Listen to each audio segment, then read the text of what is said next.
खरिद सम्बन्धी काण्डमा मन्त्री नै भ्रष्टाचारमा संलग्न भएको घटनापछि सरकारले भ्रष्टाचारको नियन्त्रणको कुरा गर्नु ज घटाउने विषय होइन र सीमा बाहिर बिचलीमा रहेका देशभित्र नै पनि घर बाहिर असहाय अवस्थामा रहेका नागरिकलाई सुरक्षित इज्जतपूर्वक घरमा पुर्याउने कुनै योजना नहुनुले पनि जनताले सरकार भएको अनुभूति गर्न सकेका छैन।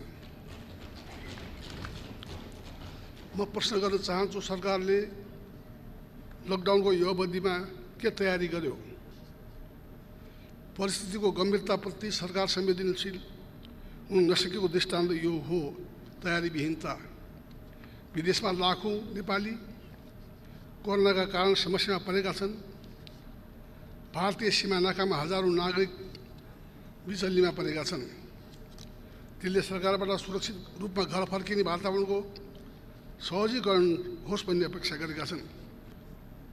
नेपाली भूमि अतिक्रमण खास गरेर डिम्पिया, धुरा, लिपुलेख, कालापानीबारे नीति कार्यक्रममा उल्लेख भएको विषय सकारात्मक छ, तर यो अपूर्णीय पनि छ। मित्र राष्ट्र भारत, चीन दुवै मुलुकले सन् 2015मा गरेको सहमति अनुरूप नेपाली भूमिमा भारतबाट सडक निर्माण गर्ने कार्य गरेको छ। दुवै छिमेकी मुलुक बीच भएको सहमतिको नेपाली काङ्ग्रेसले तत्कालै विरोध जनाएको र सुशील कोइराला प्रधानमन्त्री हुनुभएको नेपाली काङ्ग्रेसको नेतृत्वको सरकारले प्रोटेस्ट नोट समेत पठाएको म स्मरण गर्न चाहन्छु।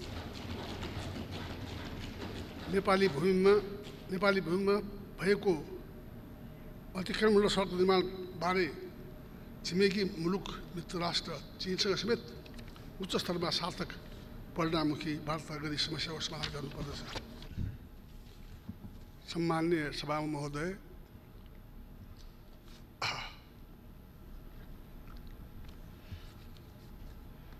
हामी सबैलाई थाहा छ यो असाधारण समय हो भनेर। यस्तो बेला नेपाल सरकारको आर्थिक वर्ष 2077-78 को नीति तथा कार्यक्रममाथि टिप्पणी गर्न सम्माननीय सदनमा उभिँदा नेपाल र नेपालीको आजको स्थिति र केही परिदृश्यलाई स्मरण गराइरहेको छु। एकातर्फ म कोरोना संक्रमणको जोखिममा जुझेर नेपालभरि अग्रपन्थीमा काम गरिरहेका स्वास्थ्यकर्मी, सुरक्षाकर्मी, सञ्चारकर्मी, सरसफाई कर्मीलाई स्मरण गरिरहेको छु भने अर्कोतर्फ कोरोनाबाट संक्रमित दिदीबहिनी, दाजुभाइ, तिनका परिवार छन् भने महामारी दिदीबहिनी, दाजुभाइ, तिनका परिवारलाई स्मरण गरिरहेको छु भने महामारीका कारण दुःखमा परेका किसान, स्वदेश र विदेशमा रोजगार गुमाइरहेका श्रमिकहरू, विदेशबाट घर फर्किन चाहेका तर नपाएर अप्ठ्यारोमा परेका नागरिक, बसेको ठाउँमा राहत नपाएर सयौं किलोमिटर हिँडेर घर जान बाध्य हजारौं मजदुर, विद्यार्थी, बेरोजगार, उपचार पाउन कठिनाइमा परेका अन्य रोगीका बिरामी, अन्य रोगका बिरामी, उद्योग व्यापार बन्द भएका साना ठुला उद्यमी व्यापारी, बिहान साँझको छाक टाल्न नसक्ने अवस्थामा पुगेका मजदुर, त्यस्तै समस्यामा परेका गरिब, अपाङ्गता भएका व्यक्ति, एकल महिलाहरूलाई पनि सम्झिन चाहन्छु। म यस परीक्षण सामग्रीको अभावमा कोरोना परीक्षणको प्रतीक्षामा बसेका नागरिकहरू, भाइरसको महामारीले आफू र परिवारलाई कसरी जोगाउने, प्रकोप बढ्दै गए के स्थिति होला, यसले मुलुकलाई के गर्ला भनेर सन्ताप र त्रासमा परेका नेपाली दिदीबहिनी, दाजुभाइहरूको मनोदशा पनि बुझ्दछु। अनि हिजो मात्रै समयमै उपचार नपाएर कोरोनाको कारण मृत्यु भएकी सिन्धु पाल्चोककी सुत्केरी महिला, उनको काखको शिशु र उनको परिवारको मनोदशा पनि सम्झिरहेको छु। सरकारले यी सबैलाई आफू अभिभावक भएको अनुभूति गराउनु पर्ने समय हो। हाम्रो अपेक्षा थियो सरकारले ल्याउने नीतिले यस्तै विषयलाई सम्बोधन गर्नेछ। सरकारका कार्यक्रमले स्रोत साधनको समुचित व्यवस्था गरी समस्याको उचित समाधान गर्नेछ। तर सरकारको नीति तथा कार्यक्रमले अर्कै सन्देश दिएको छ। पहिलो सन्देश यो सरकारलाई कोभिड-19ले गरेको र गर्न सक्ने क्षतिबारे ज्ञानै छैन। दोस्रो, सरकारलाई जनताको दुःख प्रति कुनै संवेदना छैन। जनताको पीडा बुझ्न सक्ने हृदय छैन। तेस्रो, सरकारसँग यो अप्ठ्यारो बेलामा भविष्यका लागि जनता आश्वस्त हुने कुनै योजना छैन। एक वर्षीय नीति तथा कार्यक्रम उद्देश्यबाट बरालिएर बहुवर्षीय योजनाको कोरा कल्पना देखिन्छ। एक वर्षको नीति तथा कार्यक्रममा 10 वर्षको योजना जस्तो देखिन्छ। यो नीति तथा कार्यक्रम जनतामा आशा विश्वास जगाउनु पूर्ण असफल भएको छ। यो सरकार महामारी नियन्त्रण गर्न व्यापक तयारी गर्न पूर्ण रूपले चुकेको छ। नेपालमा पहिलो संक्रमित व्यक्ति 2076 माघ 10 भेटिएको 4 महिना पुग्न लाग्यो। लकडाउन भएको पनि आज 55 दिन पुरा भयो। हिजोसम्म PCR विधिबाट केवल 26,691 जनाको मात्र परीक्षण भएको स्वयं सरकारले तथ्याङ्कले देखाउँछ। यतिका दिनपछि पनि स्वास्थ्यकर्मीको सुरक्षा उपकरण लगायतका आवश्यक सामग्रीको उपलब्धताको प्रत्याभूति नहुनु, विश्वसनीय परीक्षण किटको अभाव हुनु, अस्पतालमा भेन्टिलेटर लगायतका अन्य उपचार सामग्रीको आपूर्ति नहुनु, कोरोना प्रभावबाट मार्कामा परेकालाई उचित राहतको व्यवस्था नहुनु, सीमा बाहिर बिचलीमा रहेका देशभित्र नै पनि घर बाहिर असहाय अवस्थामा रहेका नागरिकलाई सुरक्षित इज्जतपूर्वक घरमा पुर्याउने कुनै योजना नहुनुले पनि जनताले सरकार भएको अनुभूति गर्न सकेका छैन। म प्रश्न गर्न चाहन्छु, सरकारले लकडाउनको यो अवधिमा के तयारी गर्यो? परिस्थितिको गम्भीरताप्रति सरकार संवेदनशील हुन नसकेको दृष्टान्त यो हो तयारीविहीनता। विदेशमा लाखौं नेपाली कोरोनाका कारण समस्यामा परेका छन्। भारतीय सीमा नाकामा हजारौं नागरिक बिचल्लीमा परेका छन्। तिनले सरकारबाट सुरक्षित रूपमा घर फर्किने वातावरणको सहजीकरण होस् भन्ने अपेक्षा गरेका छन्। तिनका बारेमा नीति कार्यक्रममा ठोस योजनाको अभाव छ। स्वास्थ्य सामग्री तत्काल पर्याप्त प्रबन्धन गर्न,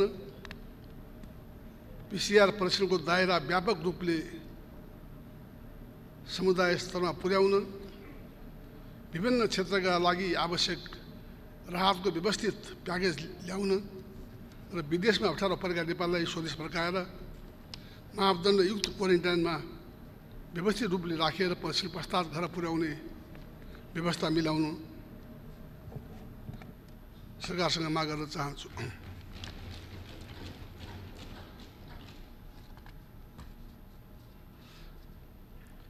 घर फर्किन चाहने, अलपत्रमा परेका खाडी मुलुक लगायतका विदेशमा रहेका नेपालीहरूलाई सुरक्षित रूपले नेपाल फर्काएर यिनको व्यवस्था गर्नु सरकारको कर्तव्य हो। नीति तथा कार्यक्रममा केवल सरकारले आत्मप्रशंसा गरेको छ। विगत 2 वर्षमा निकै काम गरेको दावा गरिएको छ। म सम्माननीय प्रधानमन्त्रीलाई विगत 2 वर्षका नीति तथा कार्यक्रम पुनः एकपल्ट पढ्न अनुरोध गर्छु, जसले ती नयाँ नीति र कार्यक्रमका असत्य दावालाई उजागर गरेको छ। सरकारका 2 पहिलेका नीति कार्यक्रम हेरेर आफै लज्जित बन्नुपर्ने स्थिति छ। त्यो बेला 1 वर्षभित्र बनाउँछु भनेको गौतम बुद्ध एयरपोर्ट बनेको छैन। 3वटा मुख्य राजमार्ग छेउ बनाउँछु भनेको 765 KB transmission line, Nijgadh airport निर्माणको प्रतीक्षामा छन्। अहिलेका नीति कार्यक्रममा उल्लेख गरिएका 7वटै प्रदेशका प्रमुख सहरमा विद्युतीय बस सेवा सञ्चालन ल्याइने जस्ता केही सपना पूरा नभई बिना कुनै तुष्टिकरण तुहिएका छन्। यी त केही उदाहरण मात्र हुन्। 2 वर्ष पहिलेका नीति कार्यक्रममा उल्लेखित गरिएका नै कतिपय योजना र कार्यक्रम अहिले पनि पुनरावृत्ति गरिएका छन्। यसले नीति कार्यको कार्यान्वयन कति फितलो छ भन्ने कुरा देखाएको छ। विकासको गति गजबले अगाडि बढेको दाबी गर्ने सरकारलाई न्यून पुँजीगत खर्चको अवस्थाले जिस्काइरहेको छ। राजनीतिक प्रचार सुविधाका लागि जे पनि गर्छु भन्ने जस्तो सस्तो प्रवृत्ति मौलाएको छ। यसले नीति तथा कार्यक्रमका विश्वसनीयता र उच्च गरिमा हराएको छ।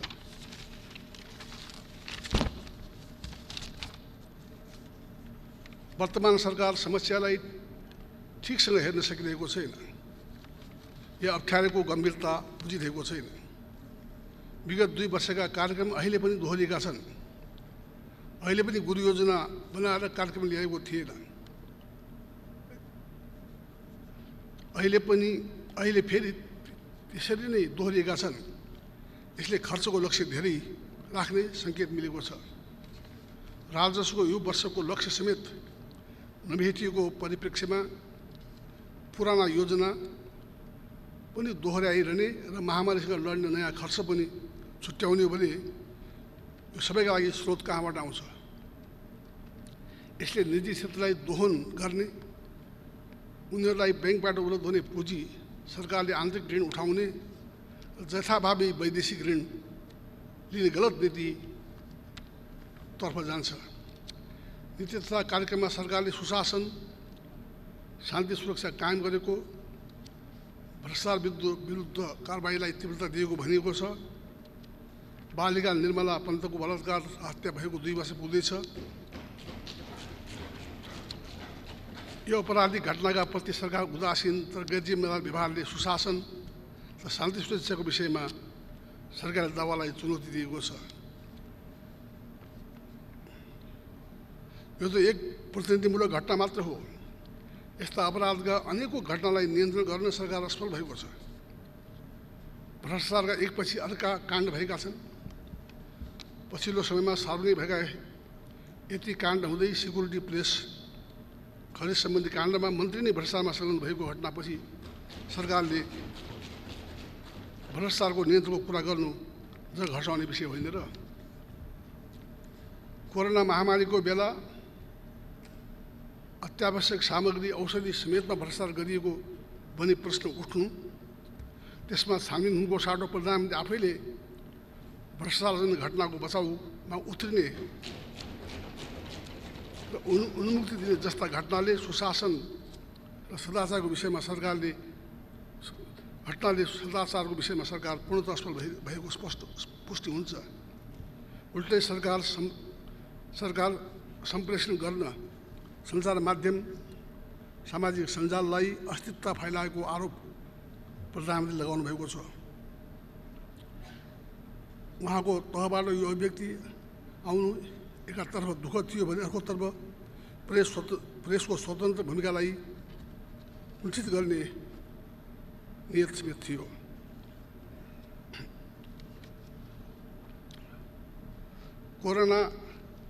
कोरोनाले मुलुकका सबै क्षेत्रलाई अत्यन्त नकारात्मक रूपले प्रभावित गरेको छ। त्यसका अल्पकालीन र दीर्घकालीन प्रभाव रहनेछन्। सरकारको नीति तथा कार्यक्रम समस्या समाधानतर्फ उन्मुख छैन। देशभित्र उद्योग धन्दा निर्माण क्षेत्रमा प्रभाव र विदेशमा बेरोजगारीबाट देश फर्किने ठुलो सङ्ख्या बेरोजगारीको समस्या भयावह रूपले बढ्ने देखिन्छ। यसलाई संशोधन गर्न सम्बोधन गर्न सरकारसँग इच्छाशक्ति, क्षमता, इमान्दारी र दूरदर्शिताको अत्यन्त अभाव छ। सरकारको दावा विपरीत संहिताको कार्यान्वयनमा सरकार उदासीन रहेको छ। प्रदेश सरकारका संविधान प्रदत्त अधिकारको उपयोग गर्न प्रदेश सरकारहरू संविधान प्रदत्त अधिकारको उपयोग गर्न वञ्चित भएका छन्। सङ्घ प्रदेश र स्थानीय तहबीच समन्वय गर्ने संयन्त्रहरू, अन्तर्प्रदेश परिषद, अन्तर सरकारी वित्त परिषद जस्ता कुराहरू वित्त परिषद जस्ता निष्क्रिय छन्। प्रदेशका राजनीतिक नेतृत्वले सङ्घीय सरकारसँग व्यवस्थित समन्वय नभएको गुनासो गरेका छन्। हस्तकला, कृषिमा आधारित साना उद्योगहरू नकारात्मक रूपमा प्रभावित भएका छन्। आत्मनिर्भर र धेरै ठुलो रोजगारीको माध्यम बनेको कुखुरा पालन, मत्स्य पालन, मह, केरा, तरकारी, फलफुल उत्पादन तथा प्रशोधन गर्न उद्योगमा परेका असर, तिनलाई दिनुपर्ने राहतको उल्लेख छैन। ती उद्योगमा आधारित व्यक्तिले रोजगारी गुमाउने आन्तरिक मन्दीका कारण उद्योग धराशायी भई देशभित्र आर्थिक असमानता थप बढ्ने स्थिति छ। सरकार अहिले पनि उद्योग, रेमिट्यान्स आदि क्षेत्रमा कोरोनाबाट भएको प्रारम्भिक क्षति अनुमान गर्न सकेको छैन। यसैले राहत पाउनुपर्ने उद्योगीलाई प्रोत्साहित गर्ने विषय नीति तथा कार्यक्रममा समेटिएको छैन। सरकारसँग निर्यात बढाउने विश्वसनीय नयाँ योजना छैन। सरकारले सञ्चालन गरेका रोजगार योजनाहरूको गुणस्तर, स्रोत परिचालनको तरिकामा गम्भीर प्रश्न उठेको छ। विगतमा सञ्चालन गरिएका प्रधानमन्त्री रोजगार योजनाले देशको सम्पत्तिको दुरुपयोग भएको पनि आम जनता र सञ्चार माध्यममा व्यापक विरोध भइरहेको छ। दिगो पूर्वाधार निर्माणका लागि लिनुपर्ने वैदेशिक ऋणलाई कार्यकर्ता पोस्टे काममा खर्च भइदिएको स्वीकार्य हुन सक्दैन।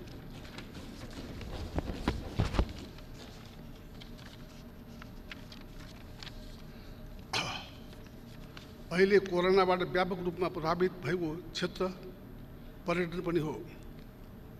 पर्यटन प्रवर्धन सम्बन्धी कुनै नीति आएको छैन।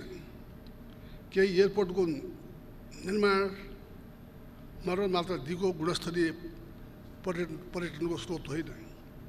सबैभन्दा बढी राहत चाहिएको पर्यटन क्षेत्रमा पुराना सामान्य किसिमका विषयको पुनरावृत्ति बाहेक कुनै नवीन सोच र योजना छैन। राष्ट्रिय गौरवमा परेका योजनाको अवधि लागत दुवै बढेको छ। सरकारले उच्च प्रविधि प्रयोग गरेर सडक बनाउन सकेको छैन।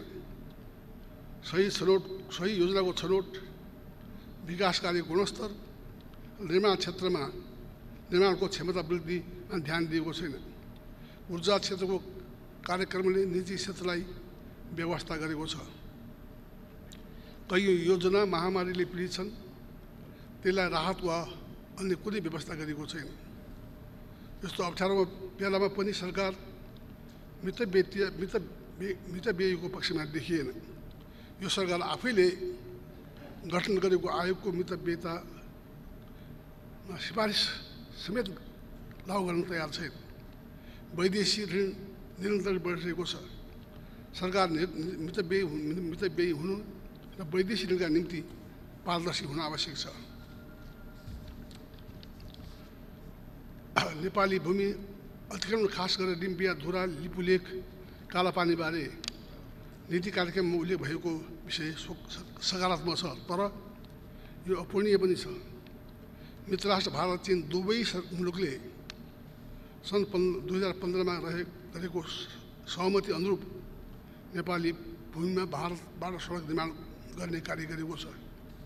दुवै छिमेकी मुलुकबीच भएको सहमतिको नेपाली काङ्ग्रेसले तत्कालै विरोध जनाएको र सुशील कोइराला प्रधानमन्त्री हुनुभएको नेपाली काङ्ग्रेसको नेतृत्वको सरकारले प्रोटेस्ट नोट समेत पठाएको म स्मरण गर्न चाहन्छु।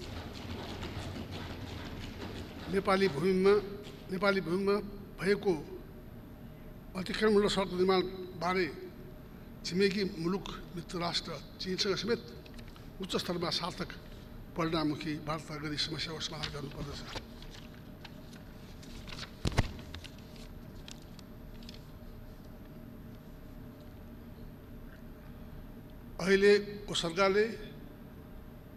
अघिल्लो सरकारले गरेका हालै समयको सबभन्दा ठुलो सहयोग सन्धि सम्झौता एमसिसीलाई यो सदनबाट पारित गर्ने बारे सरकारको उदासीनता देखिएको छ। नीति तथा कार्यक्रममा यसलाई समावेश गरेर गैर जिम्मेदारी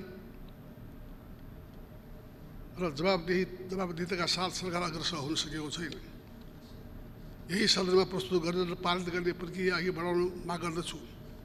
पूर्ववर्ती सरकारले गरेका निर्णय सम्झौता उल्लङ्घन गर्दै जाने हो भने यस प्रवृत्तिले गलत नजिर स्थापित गर्ने पनि हुन सक्ने पनि चेतावनी दिन चाहन्छु। अन्तमा यो वर्षको नीति तथा कार्यक्रमले मुलुकलाई प्रगतिको बाटोमा लैजाने सृजनशीलता देखाउन सकेको छैन। आवश्यक नीति तथा कार्यक्रमको अभाव छ। पुराना कार्यक्रम दोहोरिएका छन्।